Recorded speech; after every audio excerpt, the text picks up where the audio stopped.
Olá pessoal, no programa de hoje nós vamos conversar sobre a Assembleia nas Empresas.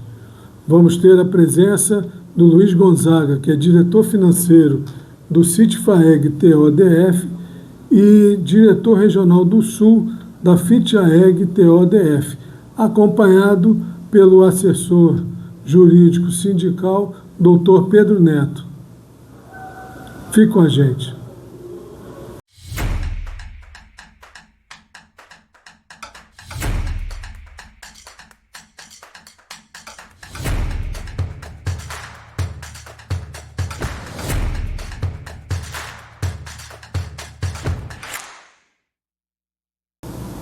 Olá pessoal, estamos de volta aqui com a presença do Luiz Gonzaga e Dr. Pedro Neto. Nós vamos conversar sobre as assembleias nas empresas, ou seja, os acordos coletivos de trabalho. Vamos começar pelo Dr. Pedro Neto. Como é que funciona legalmente as assembleias, né, o acordo coletivo, e qual é a diferença da convenção coletiva? Bom, João, primeiro, obrigado pela oportunidade. Vamos falar sobre essa questão do acordo coletivo. O acordo coletivo ele é regido pelo Estatuto da Entidade. Então, lá no Estatuto da própria entidade social, está regido como é que deve funcionar, ela tem um regramento próprio, né? Então, se é 5 dias, 10, tem umas que são 3, outras são 2, né, com base em 48 horas. Então, se publica o edital, né, e o edital está lá delimitado todos os assuntos que devem ser feitos, né, mas aí muitas das vezes você tem assuntos diversos que podem surgir por provocações da própria categoria ou a qual o dirigente sindical que preside a Assembleia sinta necessidade de trazer para discussão. Então, ela é regida sobre isso, publica esse edital, obedece esse prazo, e a Assembleia acontece naquele local, naquele horário, seja em primeira ou segunda chamada, muitas das vezes está lá também delimitado no próprio edital, e aí essa Assembleia acontece, tudo isso depois encerrado tem também um secretário que tem que fazer a ata, né? Então é importante registrar aqui esse documento. Então nós temos o costume de aqui, tanto no CIT-FAEG também de todos os sindicatos filiados à Federação dos Trabalhadores da Indústria e Agroindústria, registrar em ata logo após que ela se encerra, porque isso é documento, isso corrobora que todos aqueles assuntos que foram tratados naquela Assembleia sejam registrados ali. Então, isso não precisa ser registrado em cartório, mas a gente tem o hábito, né, de já fazer e registrar no arquivo da entidade para provocações futuras, seja por parte dos trabalhadores, seja por parte de entidades, como o Ministério Público do Trabalho, o Ministério do Trabalho e Emprego. Agora, no caso de uma Assembleia aprovando essas propostas que vão no acordo, né, coletivo, ela é uma espécie de lei? Como é que funciona? João, ela tem, a gente não fala que tem força de lei, mas ela, eu posso dizer que os trabalhadores, porque ela não tá, aquilo não está regido na legislação, né? Vamos dizer assim, mas teria uma força de lei, porque aquilo foi delimitado, teve o aceite na Assembleia, né? Então está registrado. Então, vamos supor assim, um assunto sobre a provocação de um pedido de determinado tema como auxílio alimentação. Então, às vezes a categoria insiste em que ela quer um reajuste maior e o dirigente ele é obrigado a levar aquilo para a empresa, né? Se provoca-se aquela pauta para que se peça aquela demanda da categoria. No final seria um pacto, né? É um pacto entre a empresa e os trabalhadores. Sim, ainda mais com o tema de repercussão geral 1046, após a reforma, tudo que é acordado se sobrepõe sobre o legislado. Então é a Assembleia que traz essa força, né, de provocação e de aceite. Porque se a gente faz aqui, muitas das vezes acontece a Assembleia de levantamento de pauta e às vezes a gente precisa voltar para poder trazer ali a aprovação daquela proposta da empresa, que não é a mesma da pauta que foi enviada. Então é a categoria que tem que aprovar aquilo. Né? Eu me lembro também que você me perguntou no início sobre a diferença de convenção e acordo coletivo. Né? A convenção é um acordo mesmo, né, um instrumento celebrado entre o sindicato ou as entidades de nível superior, como a federação ou a própria CNTI, que fazem um instrumento coletivo, né, chamado convenção, entre uma entidade patronal. Né? Aqui mesmo nós temos o CIT-FAEG, que faz com o Cifaçucar e o CIFAEG, que representa as usinas de álcool-açúcar no estado de Goiás, e a gente celebra essa convenção coletiva. Então, e aí a gente também tem o que a gente chama de acordos coletivos, que é o sindicato que representa a categoria, que no caso é o Citify, então o DF, que celebra com as empresas. Então, muitas das vezes, a determinada empresa tem benefícios que não tem outras. E aí isso foi para manter aquilo, para preservar aqueles direitos, para se conseguir imunidades tributárias e também para preservar a conquista da categoria, a gente celebra o acordo coletivo de trabalho com aquela empresa. Então, a convenção coletiva seria mais geral para todo mundo. A gente até tem um termo muito comum no meio jurídico, mas que simples, que a gente chama de guarda-chuva. Então, aí a gente tem direitos básicos, muitas das vezes, que são amparados por essa convenção. Né? Nela, inclusive, tem... E aí, nos acordos coletivos, a gente tenta sempre preservar esses benefícios conquistados pela categoria há mais de 40 anos, né? Nós temos um instrumento coletivo aí de mais de 40 anos, e também a gente preserva ali no acordo esses novos benefícios conquistados pela categoria, e tem uma cláusula que preserva que sobrepõe sobre a convenção, mas muitas das vezes preservando aqueles direitos conquistados lá em cima. Agora, Luiz, conta pra gente aí a importância dessas assembleias para os trabalhadores, a participação do trabalhador no sindicato para garantir esses direitos e procurar melhorar o que já ganhou. Como é que você vê essa situação hoje e o que que o trabalhador precisa fazer para colaborar, para ter mais ganhos do que os que já foram conquistados? João, então, só para nós situar, eu hoje sou diretor sindical, faço parte da federação, sou secretário regional do setor Sudoeste e também sou diretor... Sudoeste ou Sul? Sudoeste, Sul, né? Sul. E aí, também sou diretor do Citify, né? As usinas do estado de álcool de Goiás aí, sou diretor financeiro. E a nossa categoria, como que a gente trabalha com a nossa categoria hoje? E respondendo a sua pergunta. O acordo coletivo para nós é o momento mais importante da categoria. Tá? Nós temos a convenção, que nem foi falado do Dr. Pedro Neto, né? E é importante lembrar, sempre a gente toca nesse assunto, né, doutor, que é a questão da reforma trabalhista que aconteceu em 2017. Isso trouxe muitas mudanças para as empresas e para os trabalhadores. Atrapalhou muito, né? Muito, assim, na verdade, assim, é aquilo, né? Toma esse e tem esse. Na época foi excluída a questão da obrigatoriedade da contribuição obrigatória, mas porém também foi tirado benefícios também importantes, que nem, por exemplo, as ordens do trabalhador. Hoje a gente vai em usinas hoje aí, onde o trabalhador tem que andar 80 km e não ganha mais nada por isso.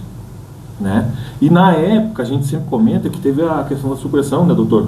Que os sindicatos correram atrás das empresas para negociar um valor específico para quê? Para que não se perdesse totalmente essa parte das ordens. Muitos foram negociados de vale alimentação, enfim. E teve empresa que não negociou nada. Né? Não entendeu que...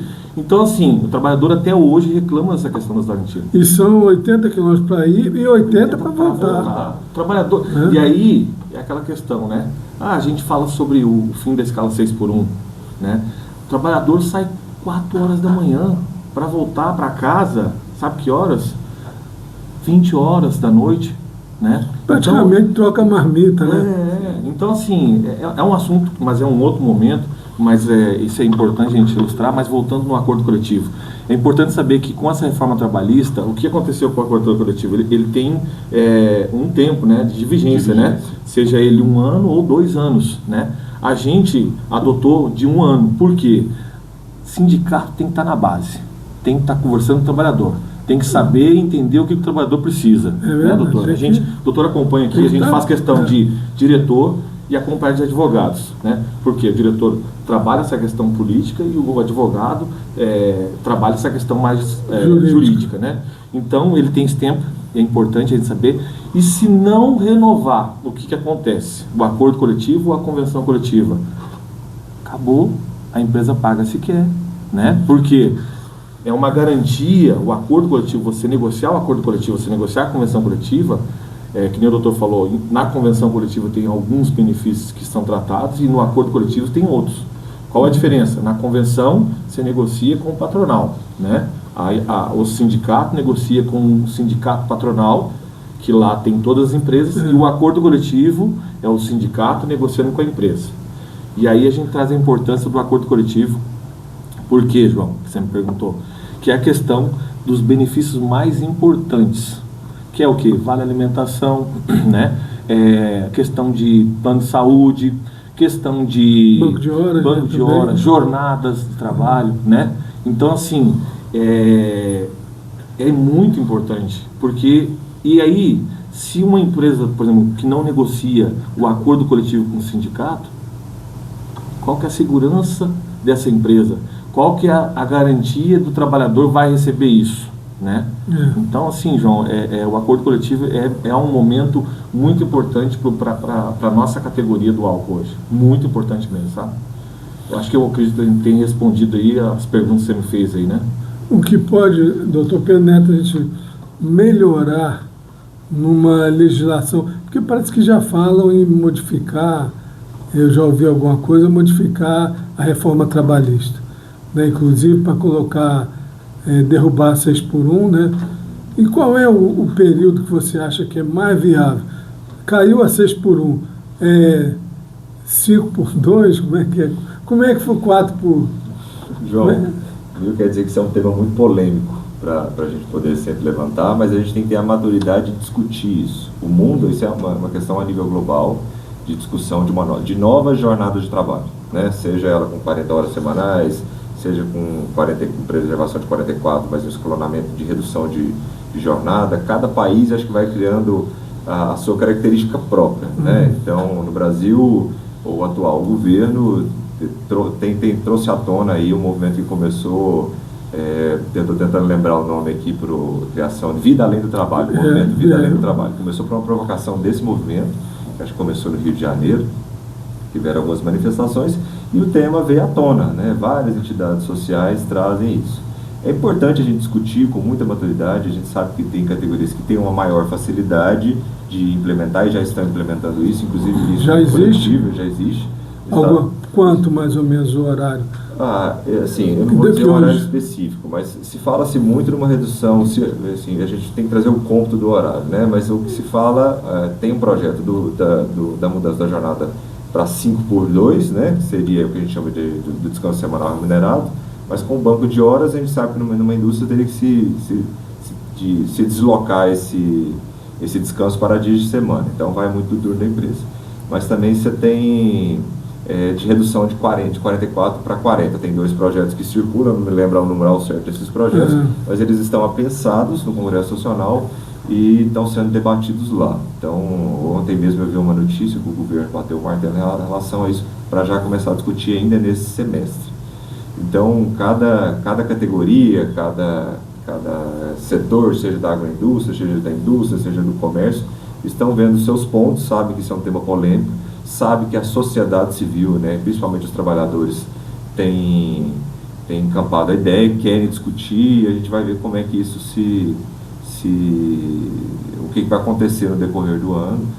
Nós que representamos os trabalhadores sabemos a expectativa que eles têm da base. Desde o ano passado tem me feito perguntas para o Luiz, perguntas para a doutora Soraya em relação a isso. A gente não sabe o que vai acontecer, porque um projeto começa, a gente não sabe como ele termina, principalmente por causa da composição atual do Congresso Nacional. A bancada que representa os trabalhadores sente muita dificuldade, mas o movimento de Vida Além do Trabalho tem feito um esforço junto aos poucos representantes alinhados a esse projeto para poder ver como é que fica. Uma escala 5x2 seria basicamente como é hoje. Isso. Segunda a sexta, descansa, sabe? Teria algum ganho a mais isso? Ou só vão regularizar o que já acontece? Vamos dizer que, assim, pelos estudos que eu já tive acesso, seja aqui no Brasil, seja a nível mundial, você tem ganho sim. Você tem redução, seria uma redução hoje, uma média de 4 horas de trabalho, e a questão dos deslocamentos de trabalho. Porque a gente sabe, vocês mesmos mencionaram, tem usinas aqui que a gente conhece pessoas que se deslocam 80 quilômetros de zona rural. Mas na área urbana também tem. Isso não é uma questão também só da zona rural, de trabalhadores em áreas rurais. Em áreas urbanas a gente sabe de trabalhadores que fazem grandes deslocamentos. Então a gente precisa ter uma sensibilidade tanto nesse momento, mas também nas políticas públicas de mobilidade urbana, de lazer, porque o projeto discute isso, né? Além de uma redução também acesso a lazer, acesso à educação, acesso à saúde, porque a gente sabe de registro de cidades que tem que ter postos de saúde até à noite, porque o trabalhador não consegue ir durante o dia, né? E a gente tem um serviço de saúde universal no Brasil. Luiz, e como é que está o trabalhador preparado ou está mais consciente para essa questão legislativa, essa questão de benefícios, de luta pelos benefícios? Ele está mais consciente da importância dele, individual, na luta do coletivo da empresa? Não, isso aí é um trabalho, né? Um trabalho formiguinha. A gente vem aí eu faço parte dessa diretoria junto com o nosso presidente Pedrão. Nós estamos indo para o 6º ano agora, né? Então, assim, quando se começou lá, era uma coisa. Hoje, a gente já tem o trabalhador falando sobre seus direitos importantes, seus benefícios dentro da usina hoje, né? Ele sabe o que ele tem que pedir quando a gente vai fazer um acordo coletivo, porque a gente tem 2 momentos, né? Primeiro, quando a gente vai fazer a assembleia, a gente vai lá, faz uma assembleia e abre a pauta. Para quê? Para que o trabalhador possa opinar, pedir, olha, nós não estamos sem uma alimentação aqui decente, nós queremos aumentar tudo dentro da realidade, né? Nós precisamos de um plano de saúde. Enfim, a gente abre essa pauta, né? Eles já entenderam que hoje o sindicato é uma ferramenta importante e que ajuda realmente, né? O trabalhador tem entendido isso e tem participado do sindicato, né? Ativos, e também financeiramente, né? Tem contribuído com o sindicato. Então, assim, por quê? Tem visto que o sindicato tem feito a parte dele. E aí o segundo momento, que é aprovar a negociação, né? A gente discute nesse intervalo, discute com a empresa, direção, depois leva para o trabalhador e ele decide. Ou seja, então, na primeira assembleia você faz, né, abre a pauta, e na segunda, depois de se discutir, conseguimos isso, o trabalhador aprova o que foi negociado. Então, assim, o trabalhador tem evoluído bastante, a gente recebe muita mensagem, a gente tem hoje aí os sites nossos, né, do CITFAEG, da federação. O trabalhador pergunta, tá entendendo, está começando a compreender que a melhor trincheira hoje para o trabalhador é o sindicato. Bom, pessoal, nosso tempo já está passando. Suas considerações finais, Pedro Neto. João, eu quero primeiro assim, sempre agradecer essa oportunidade de trazer informações para a base. É importante essa participação dos trabalhadores. A entidade sindical, eu sempre lembro que só tem a finalidade de defender os interesses da categoria. Acordo coletivo, instrumento coletivo é super importante, mas também é muito importante a participação durante o ano, na trazida de informações, no contato, né? A gente tem empresas em que a gente tem uma participação maior e a gente gostaria que aquelas que os trabalhadores não têm, que eles participem mais da luta sindical, porque realmente é a única trincheira. Luta individual é muito difícil a gente conseguir benefícios para o coletivo. Realmente é só através de entidade sindical que a gente consegue lutar por benefícios. Então é importante que os trabalhadores entendam e participem da luta sindical, porque é nessa luta coletiva que a gente consegue aí manter e conquistar novos benefícios. Luiz Gonzaga. Momento super importante, né? A gente tem que estar cada vez melhorando mais a nossa comunicação, seja ela diretamente ou indiretamente com o trabalhador e a trabalhadora, tá?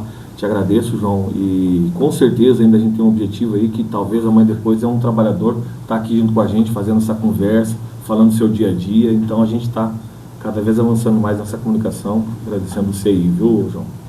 O espaço está sempre aberto.